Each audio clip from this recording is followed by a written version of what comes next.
On this podcast, we talk often about life, loss, and what truly matters. And part of that is taking care of the life we've been given. Did you know that cardiovascular disease and stroke are two of the leading causes of death in the U.S.?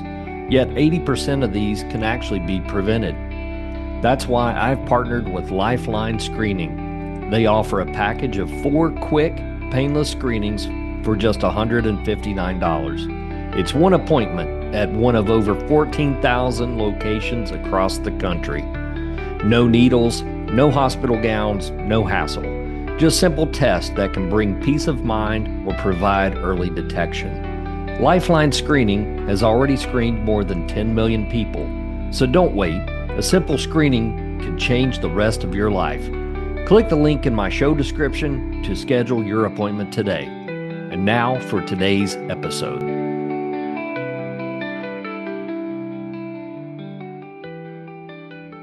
Welcome back to the Grief Observed podcast. I'm your host, Brad Morrell. And if you would like to join me for an episode, you can find me on Facebook, TikTok, or Gmail, all under the name of Grief Observed Podcast. My guest today is Carissa, the graveyard guru.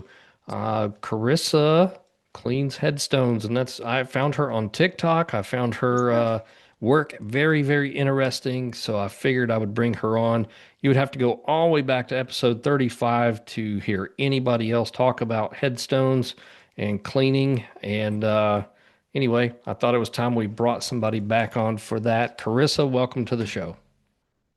Hi, thank you. Yeah. I really did enjoy watching a lot of your videos. It's just really neat to watch something that looks very old, very, I won't say worn, but dirty, and just watch your magic. Like it just melts away and turns into um, probably as close to original as it can be at this point in life on a lot of these headstones. So anyway, I want to talk to you some about that, but why don't you tell listeners a little bit about who you are? Well, I live in the Midwest, very southern Indiana, almost to Kentucky. I uh, I haven't always cleaned stones. I picked that up about a couple years ago. But my big thing was it was the family tree and the genealogy, and that's basically what got me into all of it. I tried to project all that onto my children. Unfortunately, they're not interested yet. Yeah. But I'm hoping that, and I have 4 of them, by the way. Okay. So I'm hoping they will sort of pick up on that, hearing me talk nonstop at home about it. Um, I work on any tree I can. If I have a family member that needs help, I help them with it. And that's sort of what brought me into it. And then when I go to the graveyards a lot and, you start noticing the stones there and, what can I do? What am I allowed to do to help these stones? And I do some research and I networked with some people. I connected with a really good group of people who I'll talk about them too. Yeah. And that's basically how I fell into it all. And now that's the majority of my life. I'm mom and I'm crazy, crazy cemetery girl. But yeah, I That's shouldn't say awesome. that. I actually have a friend. I actually have a friend whose handle is crazy cemetery lady. So I don't want anyone to confuse me with her. She has her following, but Nice. Nice. Yeah, and feel free to plug any of your friends out there in the cleaning world or anything. That's not a problem at all. So, and it's okay to be a little bit crazy too. So, yeah. I was like, I uh, don't know if that was the right word to use because she's known as crazy cemetery lady, but yeah, that's awesome. Um, I'm sitting here thinking just about a lot of the very, very unique headstones that I've seen out there, and especially in some of the older cemeteries. And a lot of those cemeteries are not well kept. And um, I don't know, you think about the term perpetual care, and we hope that somebody's going to be taking care of our plot one day, but we don't always see that. Um, do you find that, I guess, care in some of these cemeteries, like, Is there a wide variance in what you see or go out and seek? Yes. It really does depend on the cemetery you're at and what their, situation is there. I've been to cemeteries where they have a whole crew dedicated to just maintenance, just making sure the stones are, repaired the right way and, making the cemetery nice and kept nice. Hmm. I've unfortunately, the majority of them I stumble upon, though, need a lot of love and care. And, you know, I, a lot of it has to do with funding too, which, that can be a sticky situation. Um, and if the cemetery doesn't have the funds, they can't do the work. And a lot of them are ran by, I mean, no offense to anybody, but a lot of them are ran by the elderly. Sure. And in a lot of cases out there, you're going to find the elderly are the majority of the people that care about this stuff. So if they're too old to, are unable to do the work themselves and they don't have the funding to hire anybody, the cemetery gets left in shambles. And unfortunately, I do come across those quite a bit, especially where I live. There's a lot of old pioneer cemeteries, a lot of small family cemeteries, and the family lines either died out or they're just so far down the line. They could have fourth, fifth, great grandchildren don't even know that they're buried there. Wow. And then you have to have the want to do it as well. There's a Yeah. lot of people that drive by, man, I wish someone would do something about that cemetery, but they're not the ones that are going to do it. you Yeah. know? Big talk, right? Yeah. Yeah, I remember a story, gosh, it's been several years ago, I guess, when I saw it, and it was trying to remember the channel.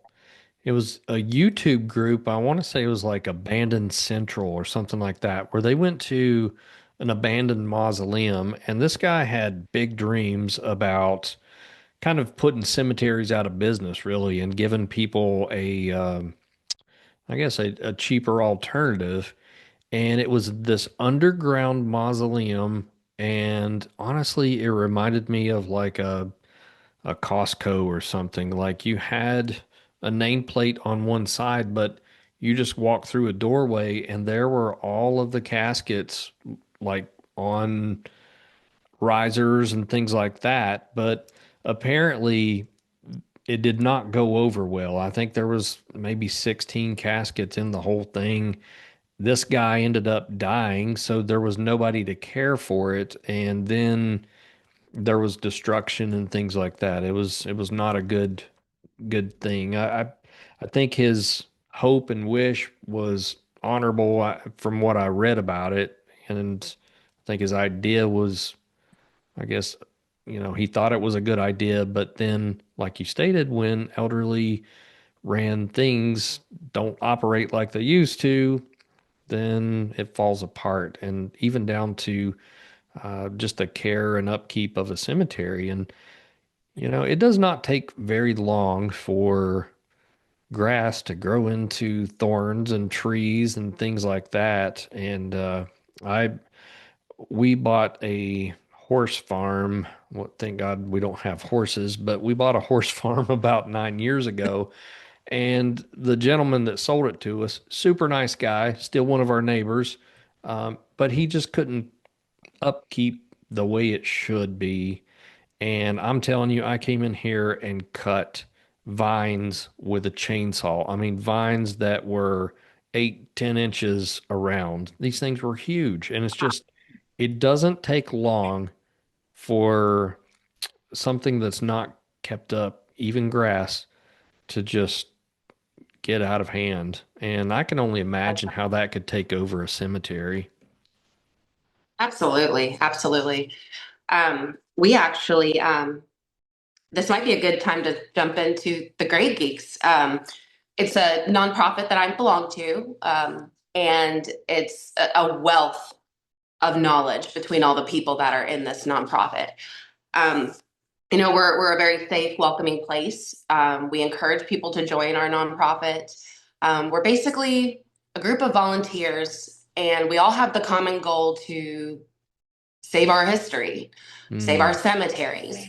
And the people that are in this group just they blow me away all the time. I talk to them every day. We're all very close. And then this past summer, we went to West Virginia for one of our project trips, and the cemetery was so overgrown you could hardly see the tops of the stones poking Mm. out of it. And that's what we walked into that weekend. And we just we put in so much work, and it was up this hill, this, in the mountains of West Virginia. And we were lucky to get our cars up there. We couldn't find a lawnmower that I know we had at least one. I don't know if we tried a second one, but with the lawnmower wasn't doing it. So one of our guys had to weed eat this whole entire cemetery, and I like past my waist, just high as can be. It was probably the worst overgrown cemetery I'd ever seen personally.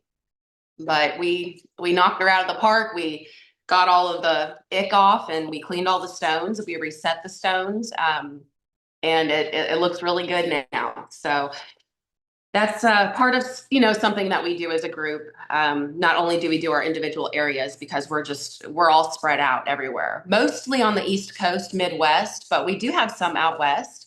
We're trying to grow our group. So if you know anybody, or run into another person that's interested in this, they can check out gravegeeks.org, and everything's on there. We have donation links if you would like to get involved, but you physically can't. We have an online store. You can get Grave Geeks shirts. But most of it, we ask for, support. And if this is your thing, we want you on board, if you're willing to learn the right way. And, like I said, we all have the common goal here, and none of us can do it alone. So we're doing it together. Yeah. I do want to, I'm just going to make myself a note and speak about the right way, because I know a lot of people have damaged headstones not knowing what they're doing, not using the right chemical, not using their head, right? Um, Yeah. I've even heard, I think it was the lady Megan Barnes that was on my episode 35 who had talked about people spraying like why am I having brain issues here? Just like power washing headstones and Oh, the yeah, damage that you can do. They're very porous if I'm, in a lot of cases, and yeah, it's like you are they are. truly eating off things that you shouldn't. So we'll get into the right way here in a minute, but I will put the Grave Geeks information in the show description as well, so people can Awesome. find that. And if I'm not mistaken, I've seen you in talking with 4 or 5 people on TikTok that may be in that group. I don't know. I've jumped in on a Yes. conversation that I found you on one day, and it's really interesting stuff. Um, I'm in Tennessee, and we have a lot of old graveyards here and cemeteries, and a lot of Civil War stuff around. I'm right on the edge of Virginia. There's a really cool one over in Abingdon, Virginia, that has a lot of Civil War stuff and just some really, really unique. I mean, it's I won't say a huge graveyard, but a very large graveyard with very unique headstones, things that if you think about it, we've really gone to um, I don't know, very plain and ordinary headstones these days. Now, I know some of them are getting Yeah. larger again and unique with being able to have someone's picture, embedded or whatever. But some of the old ones, it's like, wow, I don't know, were a lot of the headstones, I guess, hand chiseled, or I don't know. Yes. Were Yep. they? They were. They Okay. were. Yep. A lot of them. Well, I don't know if I should say a lot of them. A lot of them I've seen around here anyway. If you're lucky enough to get to the stone before, it's too far gone. Hmm. You can normally they'll put at the very, very bottom of the stone the carver or the engraver's name and what town they were from. So I Wow. always look for that too. That's interesting. I did not know that. New information. That's cool. Um, yeah, the cemetery where I will be buried has some unique ones and older ones. Maybe a few from the late 1800s, several from the early 1900s. Um, I don't know. It's just really neat. It's an art, but I think we've got to think about what does a headstone even mean? What are we trying to express? And I think a lot of it is remembrance, right? This person meant something. Yeah, that's kind of how I see it. Especially if you are looking at it in a historical way, because back then, and I'm talking, 1800s to, even the 1700s to, I don't know, maybe like the early 1900s, when all the censuses that are available to us right now, if you weren't lucky enough to live very long and you were born in between, specifically a child, I guess, and you were born in between censuses, your gravestone's really the only record of you that exists. Yes. It can be the only proof or indication that someone ever existed, and like I said, especially in the case of a child. I look at it, they're like historical documents, there's names on them, there's dates, there's symbols, and once that stone's gone and there's no documentation anywhere else of that person, then that person's gone.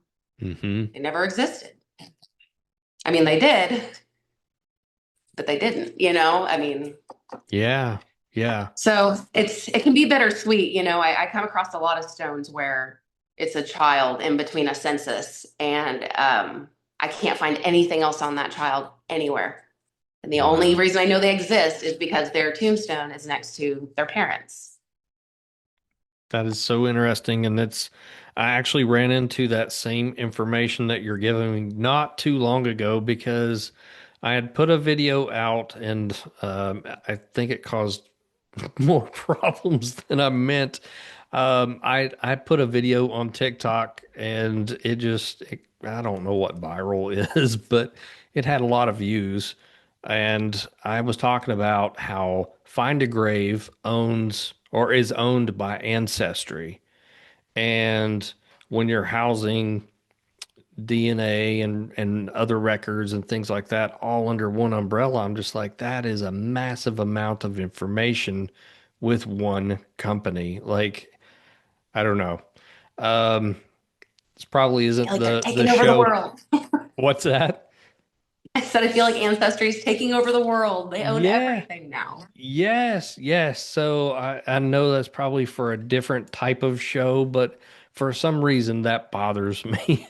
And I've ran into some issues. And one is I tried to get several family members' graves under my care, and people won't turn them over.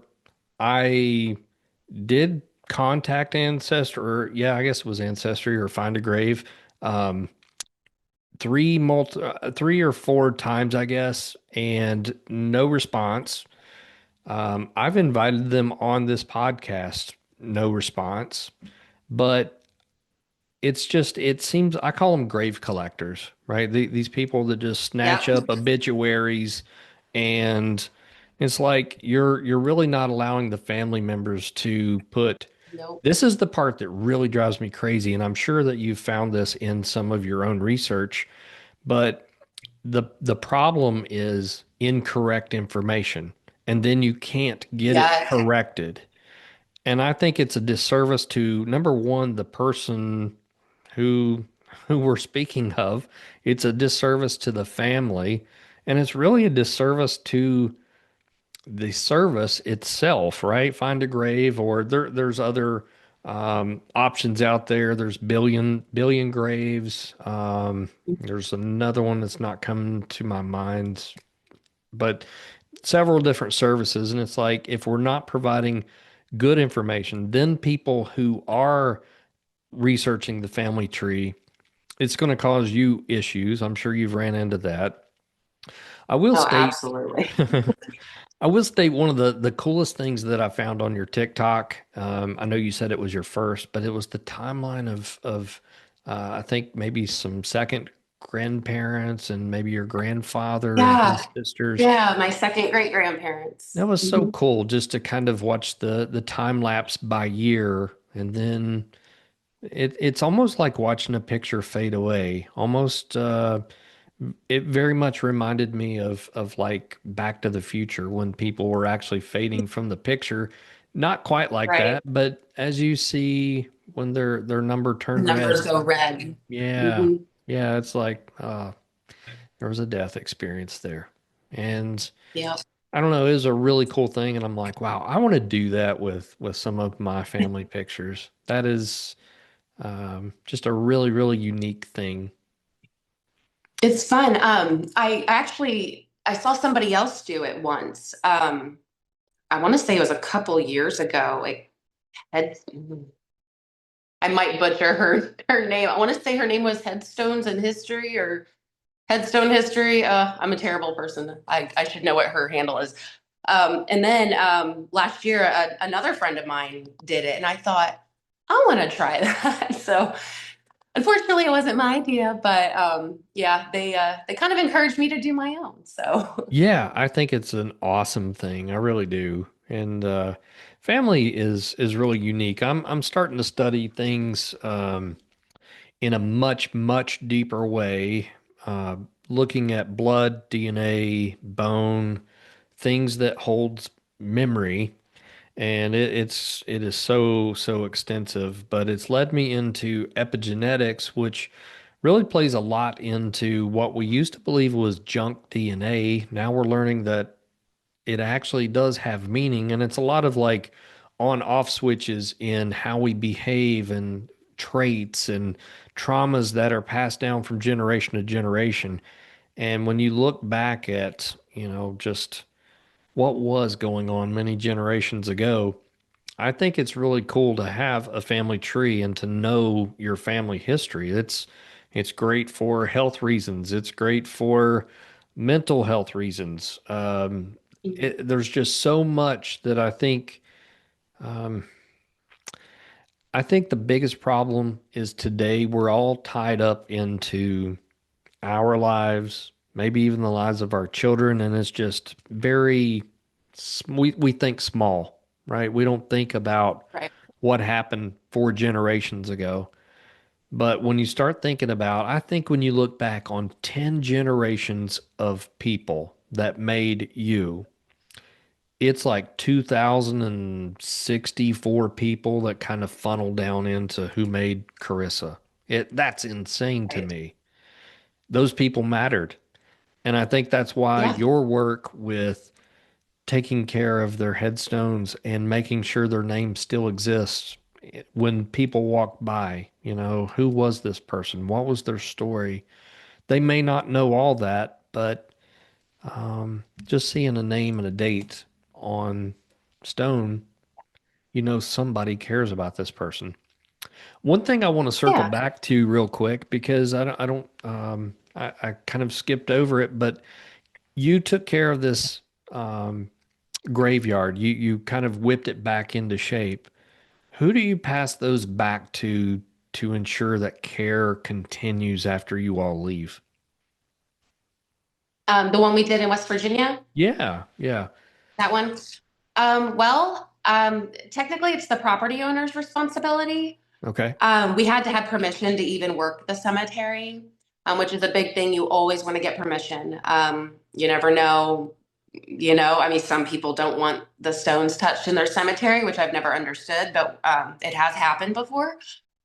So basically, once we do our work and we leave, it's kind of up to the property owners to, Hmm. keep it going. And So, if they need help in the future, they can always reach out to us too. yeah, yeah. Yeah, I wondered if you do a lot of work and then how long before, the weeds grow back at least, but Right. Yeah, hopefully it's they'll all a take case care. by case. Yeah, it's all case by case and how serious the property owner is about keeping the cemetery and it's and that We are caretakers, but the goal is basically the lasting of the stone and not necessarily perfection, Sure. but the goal is to get to it before it's too late, really. So that's all we can do. And after that, we just hope that whoever takes the reins behind us keeps pushing forward and taking care of all the stones there. Yeah.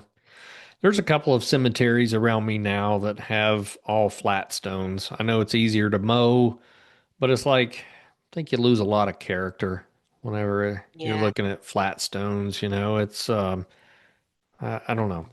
You just lose a I lot grew that up way. around a lot of those. Really? A lot of those. I grew up in Pinellas County, Florida, right next to the beach.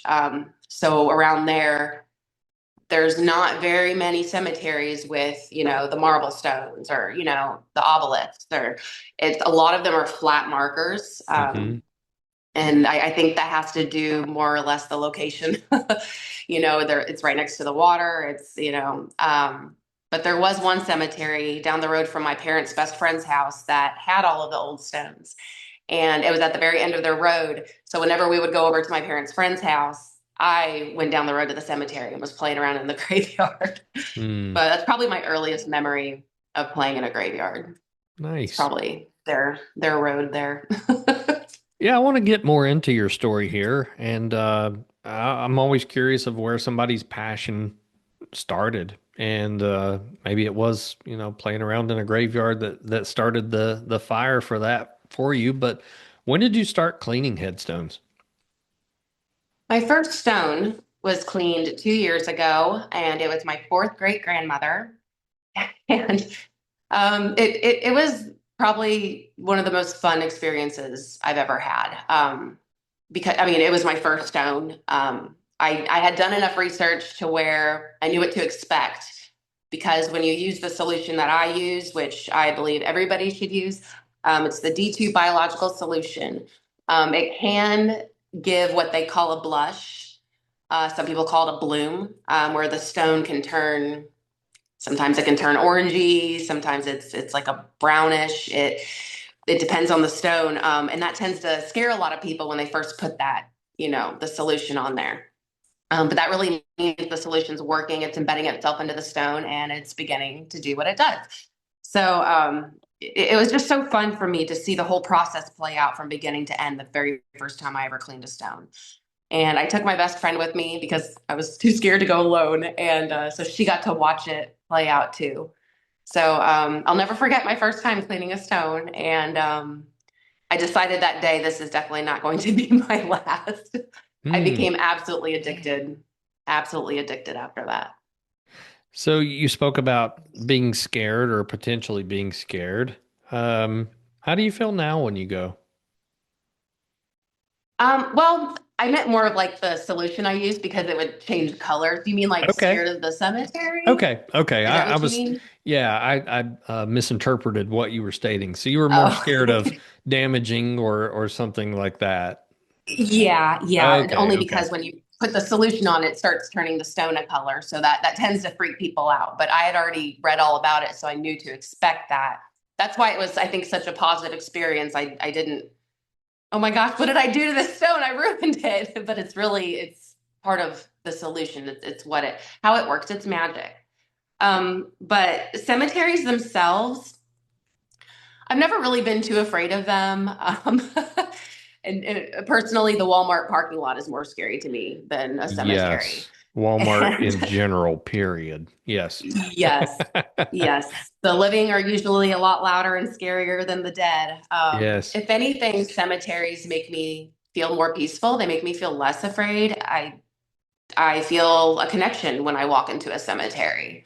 I've always kind of felt that way. Um, I remember my grandfather when I would come up to Indiana to visit as a child. It didn't matter where we were going or coming from. If we drove by a cemetery, he was going through that cemetery. Hmm. So that's another thing that kind of like, it was kind of like a bond between me and him. Like I always loved the cemeteries, but he's the one that started actually teaching me about the cemeteries. I didn't know much other than, when I was playing in the graveyard at my parents' house in Florida, other than, wow, these are really old and these are really cool. But my grandfather was the one that actually, that's a person. Look at the date. Notice the date. You know how old that stone is. Mm. That person probably lived through this and that, and he was the one that really like, embedded into me that, basically these cemeteries, they're outdoor museums. Every stone has a story. Mm. Every stone represents a person that that lived, and they had a whole life. And Yeah. it's always been very fascinating to me. Yeah. So I know you've had your own dealings with grief and loss. Is there anything that you would like to speak about on that? Um, well, it never does end, I don't think. I think you just learn how to deal with it, as your life goes on. I think that with everybody who's experienced, grief and loss, you have your days that don't seem so bad. You feel like, okay, maybe we're getting somewhere, maybe not really get over it, but, maybe things they'll start to get easier, and then you could just have the worst day the next day, and you feel the pain from day one all over again. Yeah. But everybody varies on how they handle things. So me personally, it's a day by day basis. Do you I'm a feel little bit like, of an emotional person. hey, that's okay. I am as well. Do you feel like the losses in your life fuel the reason behind you what I guess what you do with cleaning stones? It's definitely been a big reason behind it. Yeah. I've always been very big into remembering people. Almost borderline obsessed with it, I guess, really. Before I found all, the gravestone preservation, I would just, I don't know, I just spent my time remembering them. Like I have a whole curio cabinet full of pictures and funeral cards. And my mom always said that was so weird. Carissa, people are going to walk in your house. Why do you have that in your dining room? But to me, it's not weird. It's just, she's like, you should put those in a box, a nice box. But I always displayed them. I mean, Mm. I don't know, maybe that's weird to people who will watch this, but I never thought it was. There they are, there's the people I loved, they're right there, I just don't Well, want to put them in a box. yeah. Yeah, one of those cliche things that we say in the grief world, but it's still true is, the only time someone truly dies is when we stop saying their name. And Yeah. there's truth to that. And I think, having those cards out, there's nothing wrong with that, especially if that's how you want to grieve or how you want to remember. I say go for it. We all have our own way and it may not be right for me or the next person or your mom or whatever, but if it's right for you, then do it, you know? Right. There's a lot Right. of people out there that may think it's creepy to go clean headstones. So, but Yeah. you find enjoyment in that. And I certainly enjoy watching the videos. It's I don't know if it's my OCD or what that I just like watching something really dirty turn clean. Like Yeah. it's It really it's very satisfying. yeah, very rewarding even just to watch on Yeah. TikTok. It really is. So, hmm, That's very usually the interesting. easier part of it. The history and digging into who the person was, that's usually the hard part of the job. So obviously, I'm watching a time lapse of you do this. How long does it take to clean, a medium-sized stone? It all depends on how dirty it is, really. Every stone is a case by case basis. Some might have more biological staining or growth than others. Um, if it's not too bad, if there's not what we call the black ick on it, which is basically, have you ever seen the black gunk on a stone and you're like, what is that? It looks like tar, kind of. Yeah. It's lichen, moss that has been so old it's basically molded itself onto the stone. So that's what that is, and that can be one of the most difficult things to remove on a stone.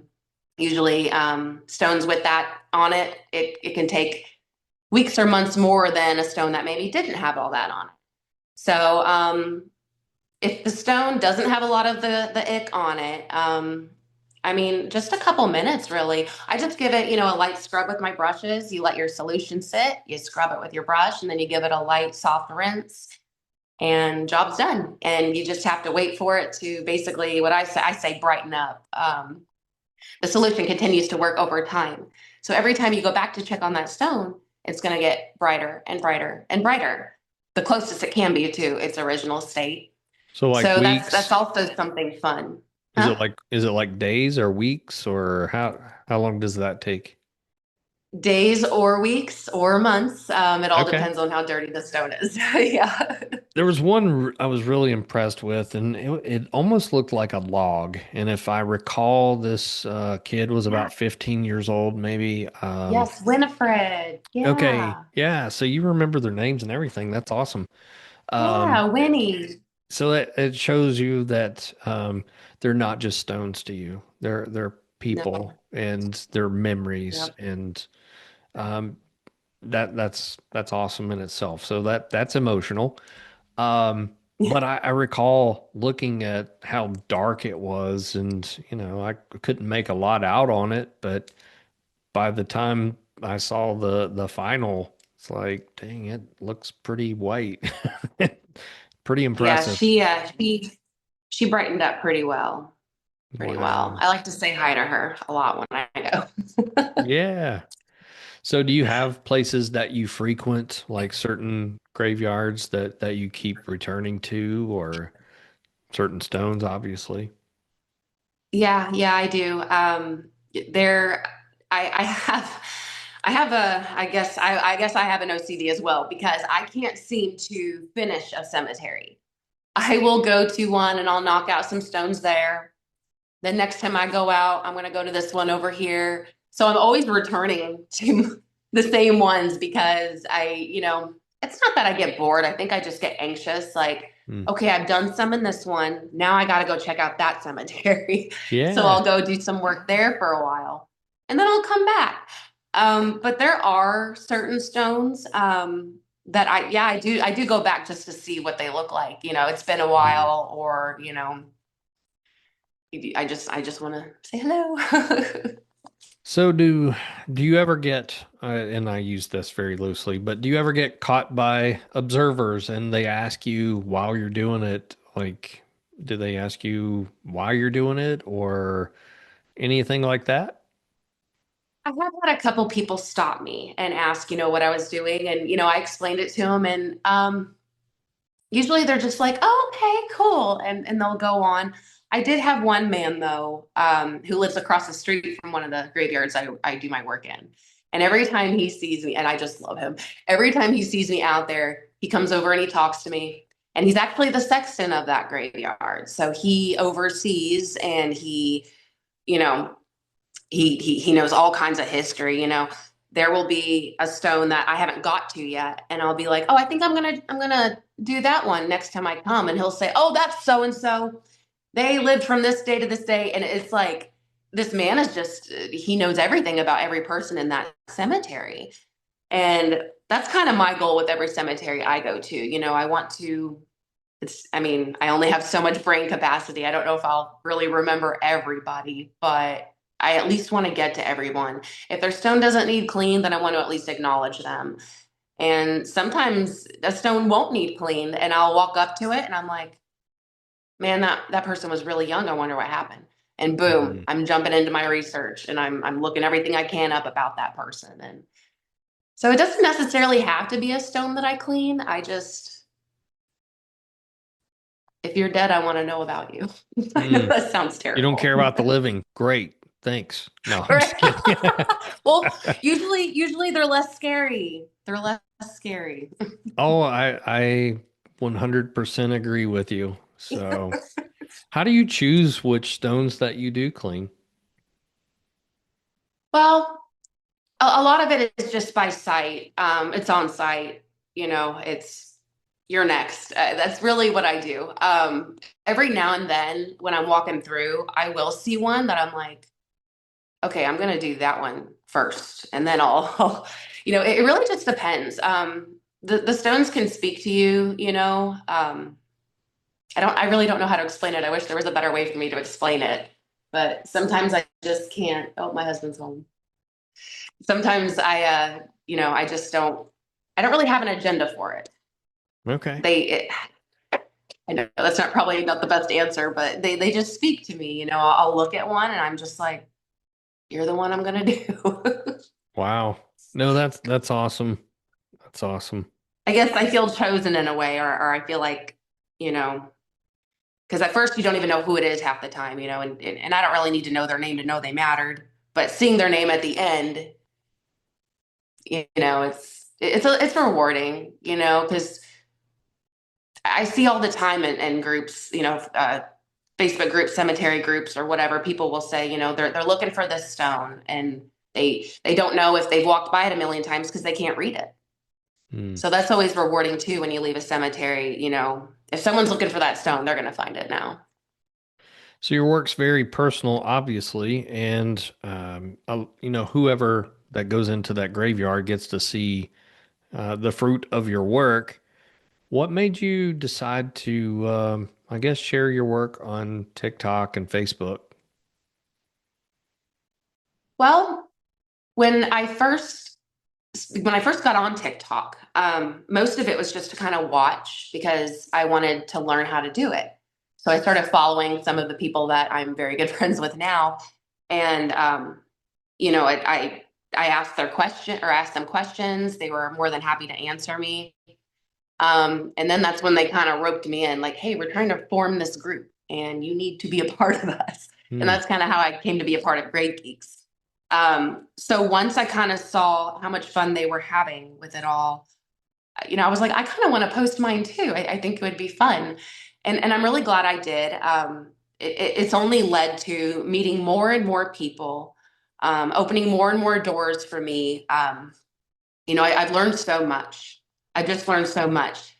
I went out 2 years ago with the intention of just cleaning my fourth great grandmother's stone. I just wanted to see what it was like. I just wanted to do it. And now it's like almost my whole life. Wow. Have you had any responses or anything that's caught you off guard? You mean like in the comments on my Yeah. videos? Yeah. Yeah, I've had a few strange ones. I've had a few comments of people, well, if I was dead and you were cleaning my stone, I'd be mad. Why? Wow. Why? Why? I'm taking the time to remember you. I'm making it so future generations of your family can still remember you. Um, I just don't get it. I think a lot of those people are trolls. I think they're Sure. just drinking the haterade, because what? I might have a curio cabinet full of funeral cards in my dining room and I might clean gravestones, but I'm a delight at parties. So you can't take that away from me. Yeah, yeah, there's always some haters out there. I get it too. But I've found the best thing to do is to ignore. So, Absolutely. mm, Absolutely. So at the end of the day, what are they contributing? hate. Exactly. That's yeah, yeah. Yeah, it's I don't know. The internet is a fun thing because like I said, I get to learn about what I would consider art and things that people like you do. But at the same time, I have to filter through all the garbage out there as well.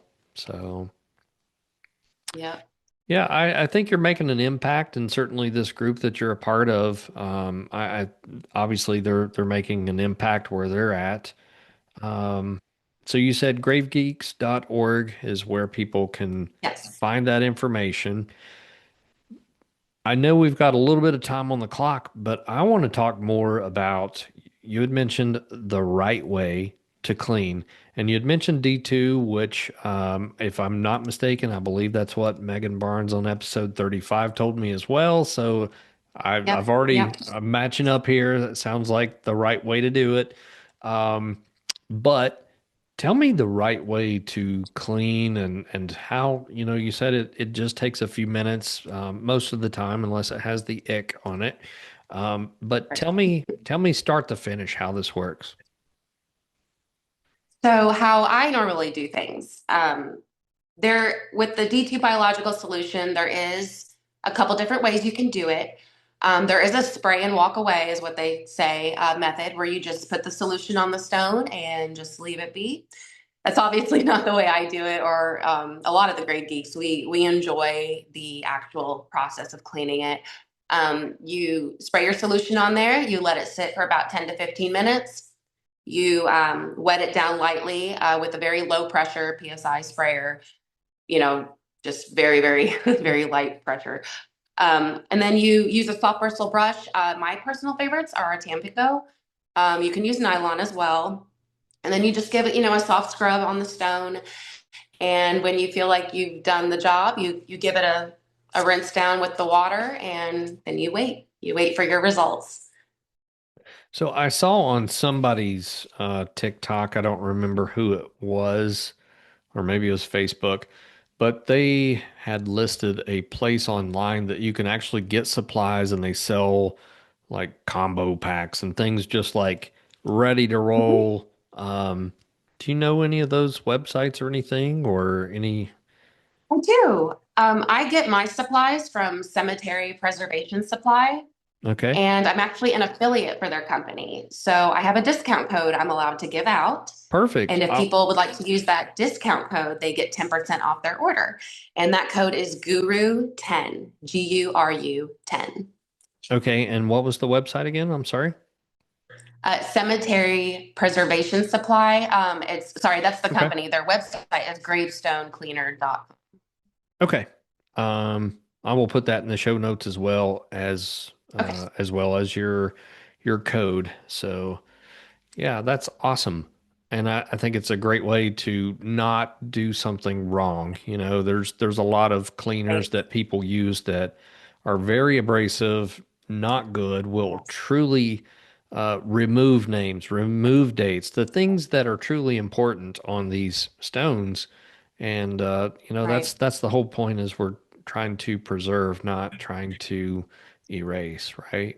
Yes. Yes. And unfortunately, a lot of damage, a lot of the time it happens with good intentions. People, they mean well. They just don't realize that what they're using is not, you shouldn't use it.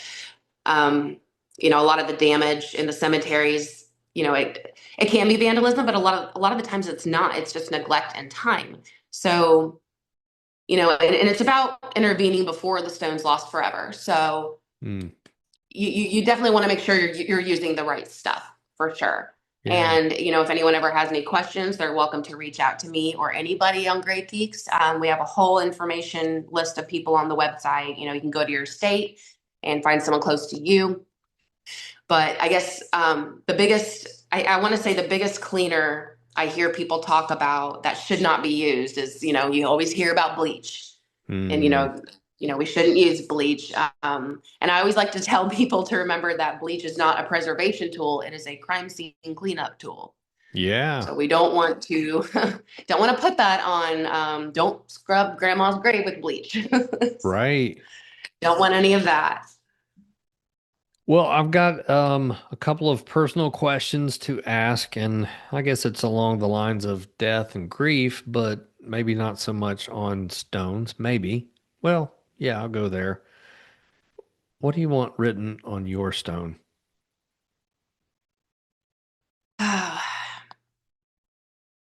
Well, I don't know exactly. I've always kind of thought this, I don't know, it sounds kind of sad to be honest, but I always kind of thought I would have, she did the best she could on there. Hmm. But I don't know if that's what I'll go with because I feel like some people might take it wrong. Yeah. But I don't mean it in like a sad way or a depressing way. I mean it in a genuine way that like all through my life, I've always just done the best I could. And I hope that's what people take away from the work that I do in the cemetery. I'm not trying to be a star. I'm not trying to be famous. I don't even charge people money for it. I'm certainly not trying to get rich. I'm Hmm. just trying to do the best I can out here. Yeah. Well, I will uh, give the words of my mentor and friend, Dr. Robert Niemeyer. I call him Bob. A fantastic man out in the grief world. He asked me, "What do you want people to say about you when you're gone?" And I said, "I really want to. All I want them to state is that I was a good man." And he said, "Only a good man wonders if he is." And it was really heart Yes. touching, his words. And because I always wonder, am I doing the right thing? Am I enough? Am I a good man? And so, no, I like it. I think you should write that on your stone. That's awesome. So that's great. I might just do that. Yeah, yeah, I think you should. Yeah, I'm certain that your efforts are, you are doing the best that you can, and that's great. Well, what other final words do you have for us here, Carissa? It's been a pleasure, and you've definitely been informative, and I like want to buy my kit and go out and clean some stones now. May have to join the grave geeks. You should. You should. We'd love to have you. We really would. I guess. I don't know. I don't want anyone to ever be afraid of cemeteries. Like we said earlier, that's probably one of the most common questions I do get is, aren't you scared being out there alone? And to me, they're like I said, they're outdoor museums. They're places for connections to be felt and heritages to be discovered. And even though that particular life of that ancestor, or even the line, depending on if they had children, it might end in the graveyard, but that's where that line for the living begins, Hmm. especially somebody trying to find, anything about their own family. So, cemeteries, they're a host of things for people. Yeah, yeah. Well, again, it's been a pleasure, and I really appreciate you coming on and being extremely informative, and I hope that a lot of people will take you up on the offer to find the grave geeks and really start this in their own communities. That's the awesome thing about the U.S. There are tons of cemeteries and graveyards that do really need care. Again, I'm in East Tennessee, and I drive by a lot that it's like, wow, that's rough, and that needs Yeah. some attention. So I don't think you're ever going to be out of a job, so to speak, right? You're going to have plenty of work for the rest of your life. So I sure hope so, because I love doing it. awesome. Carissa, thanks. It's been a pleasure. And Thank listeners, you. yeah, listeners, thanks for tuning in. I hope you've enjoyed this episode, and please reach out to Carissa. I will put all of her information in the show description, as well as Grave Geeks, and also to get your supplies to start cleaning the proper way. So we'll catch you on the next episode. Have a great day, everyone.